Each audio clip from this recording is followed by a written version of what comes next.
Yay! Yay! We've made it. We've made it. So this is part 9, the impacts of World War II in Europe. This is the last one. Hallelujah. And this one looks at the overall of everything, and you have got your surprise. And this is just basically a summation of some of the things that we've yet to talk about, looking at the overall impacts of World War II. In every country post-World War II, including Japan, women entered the workforce in much greater numbers. Part of that is that with men fighting World War II, women were needed at home on the home front to work in factories to keep the economy functioning.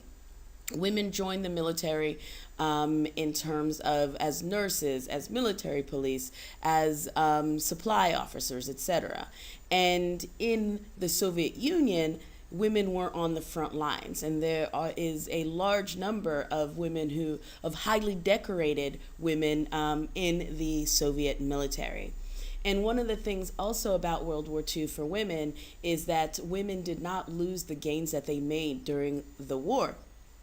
During World War I, you had a similar situation in which women entered the workforce to keep the home front functioning and support what's happening on the front lines. However, when the men returned home, the women were forced out of the public sector and were forced back into the home. In many places that was done legally, in other places it was done socially, but at the end of World War II, the gains that women made economically in terms of being a greater part of the public sphere is maintained. You have a lot of war children in occupied countries. As stated previously,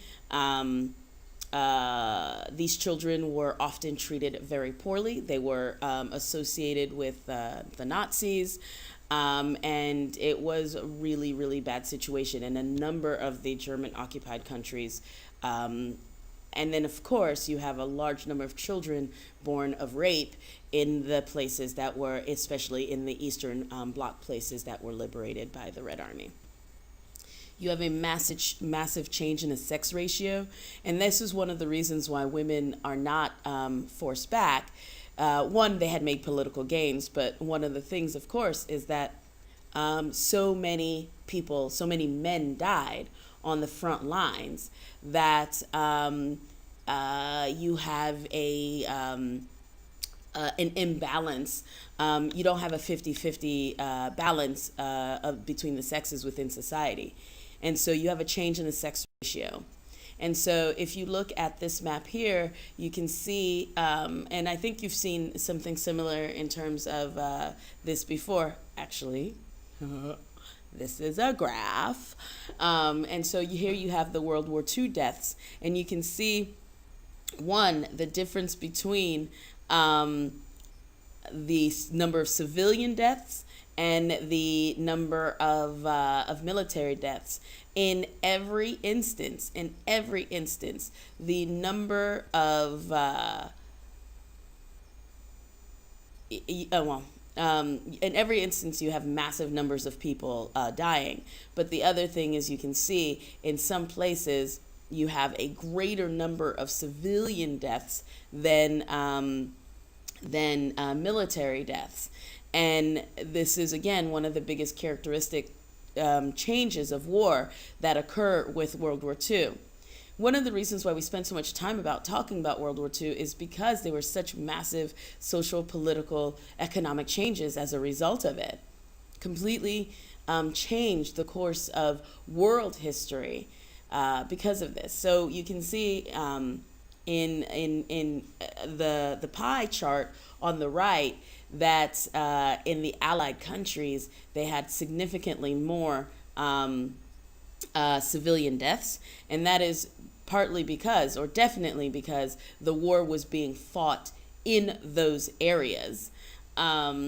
And then in the axis, you can see the difference between what they lost. And then, of course, in the light blue on the bar graph, you can see the percentage that that number was of the total population in 1939. And in some places, it is a massive, massive number. Now, of course, the Soviet Union loses quite a lot of people. But if you look at Poland, that is one of the things that people often forget, is that Poland actually suffered massively during World War II because it was a battleground of both the Germans and the Soviets and both Germans and Soviets were targeted against Poland, against the Polish. And then, of course, once the Soviets joined the side of the Allies, they are now targeting the Germans as well. So Poland was a huge, huge battleground. And yeah, and you can see large impacts on places like Lithuania, Latvia, Germany, etc.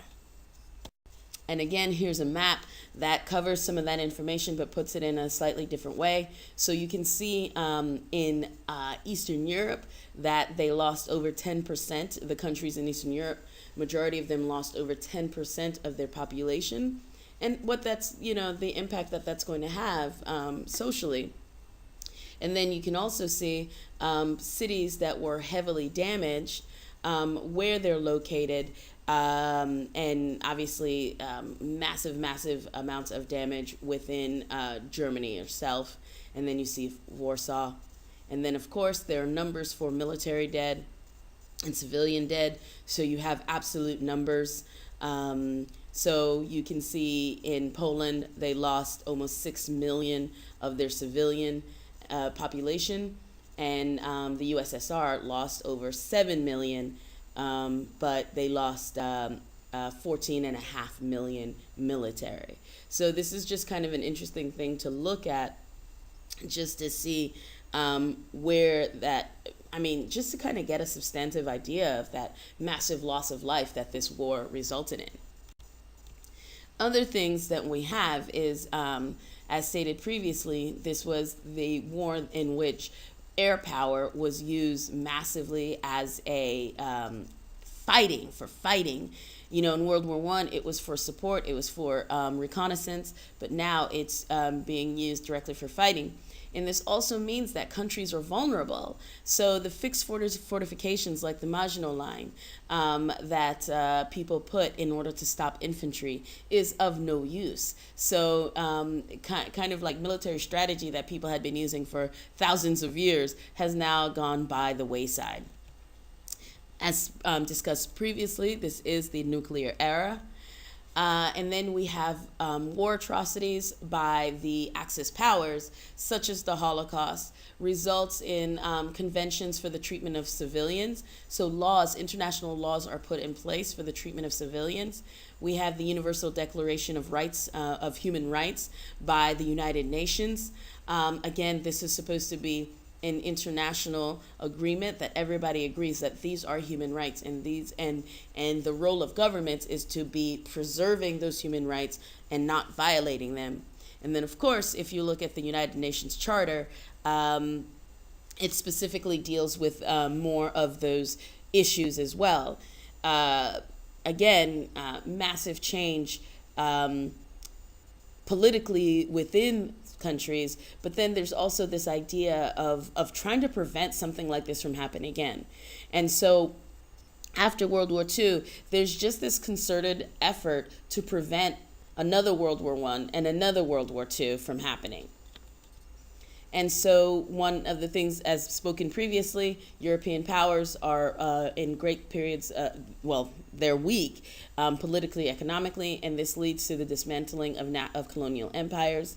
And please keep in mind that most of these European countries did not give up their colonial empires gladly. They weren't like, yeah, you know what, human rights and self-determination, you know what, I'm gonna let these colonies go. No. There was a massive development. It's not actually development. But there was a coalescing of nationalism in the colonies. People, of course, had always been nationalistic, but now people are banding together and demanding their independence. And in some places, or in many places, wars were fought between these states and their colonies. Like, for example, the Vietnam War. The first Indochina War was actually between Vietnam saying, "Yo, France, we want to be free," and France saying, "Hey, maybe not." And so, in some places it went peacefully. In some places it was a negotiation. In some places the colonies had to fight wars of independence.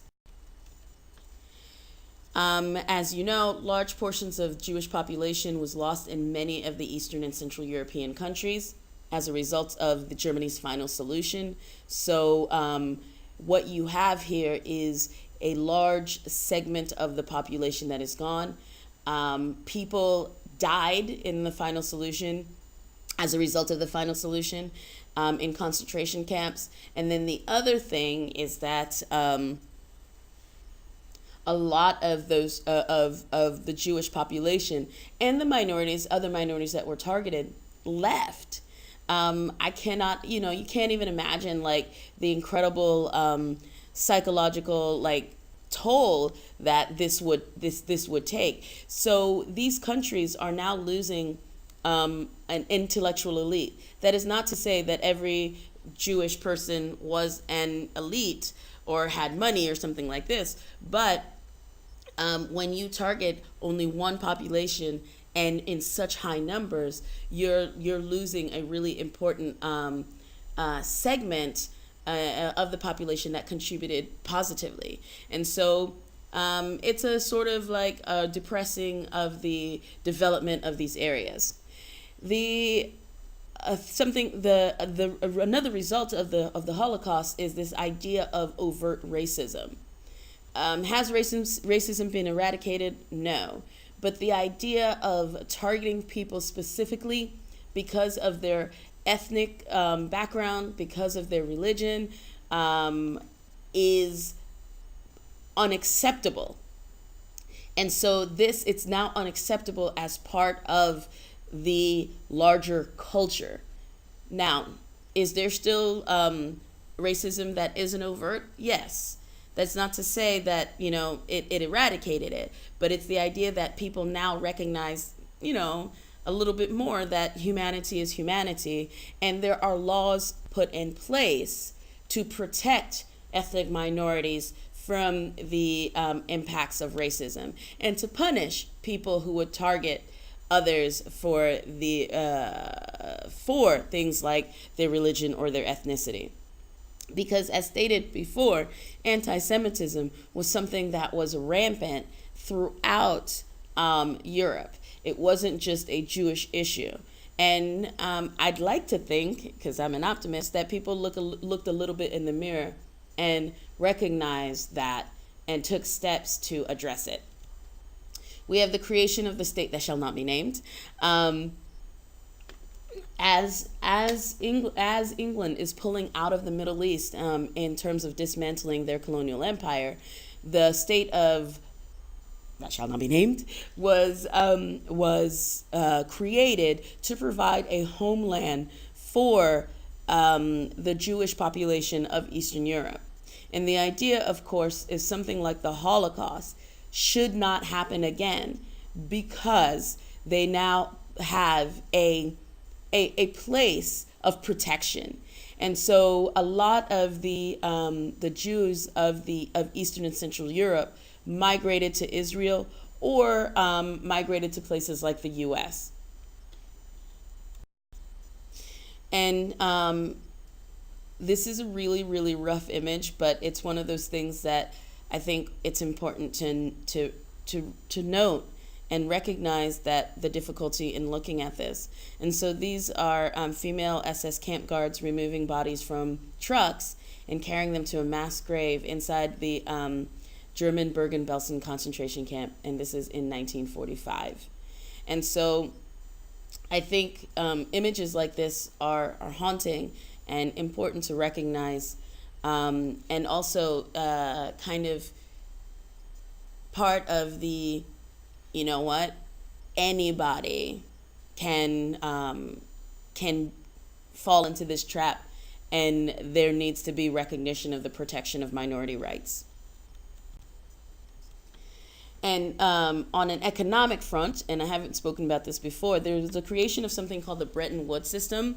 Our friend, John Maynard Keynes, was asked to consult on all of this because he was like the dude of economics in the 20th century. And so it's called Bretton Woods because they met at this place called Bretton Woods in the U.S., and there is the creation of the World Bank and the International Monetary Fund. And the idea of these two economic thingy-majiggies, so the idea of the bank and the fund, is to provide money for development, to provide money for the rebuilding of infrastructure. So it's banks that are going to do it, not just the U.S. providing grants as well. And this is going to be long term, kind of like the Marshall Plan was the injection, the jump start, and having the Bretton Woods system in place would be able to maintain it. And also, as countries were becoming independent, the idea is for them to be able to have access to funds in order to fund development. Okay. And the other thing, of course, is that in terms of the turn toward extremism that resulted as the Great Depression occurred, this is supposed to be an opportunity or a system that allows countries to avert that. So instead of borrowing money from the U.S. like Germany did, and then being in a really difficult place once the U.S. started recalling those loans at the end of the Great Depression, then what would happen now is that there is a recourse for countries to try to prevent this. The Bretton Woods system also, like the World Bank, for example, is funded by countries. So all of the countries who are members put money into the bank, and that money is then used to lend to other countries. And so this means that there's increased economic cooperation between states on monetary matters, again, trying to avoid something like the Great Depression.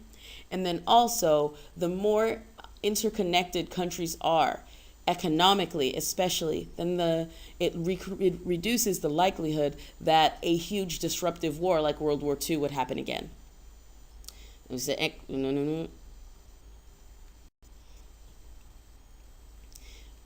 countries in the West experienced an economic boom post-World War II. There were lots of social changes. There's this belief in technology. We have like the rebuilding from the ground up, more disposable income, so on and so forth. We have the development of social welfare systems. There's a baby boom. And the problem, yeah. So when people came home from the home front, many babies were born in the next sort of decade. And of course, the U.S. Becomes a superpower. And that is part of what we're seeing today. One of the biggest things that happens as a result of World War II is the Cold War. So each, depending on who occupied who, they established sympathetic governments. So the Soviet Union established communist or communist adjacent governments in the places that she occupied, and the other, like the U.S. and Britain, established democracies in the countries that they occupied. And so what you have is this sort of dichotomy, right? And the squaring off of these two sides ideologically. Democracy, capitalism on one side, and communism on the other side. And essentially, because they couldn't agree on these things ideologically, then they're going to fight about it. And as you know, the Cold War is called the Cold War because the wars, there was no fighting between the two sides outright. So you don't have another World War II where they're fighting each other in Europe again or in their homelands.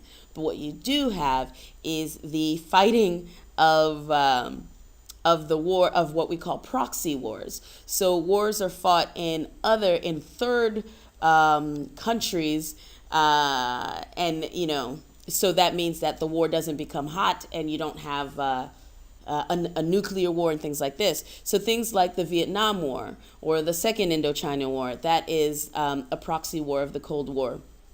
The Korean War is a proxy war. The Afghanistan War is a proxy war. Things like, the Cuban Missile Crisis, et cetera, et cetera. So wars are going to be fought in Africa, in Asia, in South America,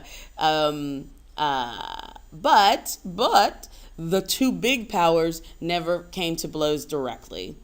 One of the things that also happens is NATO, the North Atlantic Treaty Organization, is formed in 1949. And this is basically the countries of Western Europe and Canada and the U.S.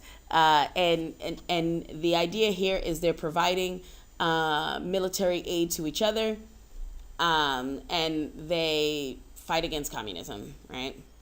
And the response, 1955, by this time Stalin has died. He died in 1953. And Khrushchev establishes the Warsaw Pact. And this is the counterpoint to NATO. And it was economic and military mutual aid between the Eastern Bloc countries and the Soviet Union. And here we have a map, because I love me some maps of NATO members in blue and Warsaw Pact members in red in Europe. And then in the North American side, you have Canada and the US. And now we get to the surprise. And you guys have been waiting literally hours for this. So here it goes. What do you call a baby chimp? A chimp off the old block. You're welcome. You're welcome. Surprise, surprise, surprise. Now, because this video has been so incredibly long, and I am going to believe that you have watched all of them and spent the time on it, I give you a second surprise. Now, this one, it's about cats. Another animal thing, continuing the theme, but here we go. Why don't they play poker in the jungle? Think about it. You got it? No? It's a hard one, huh? Too many cheetahs!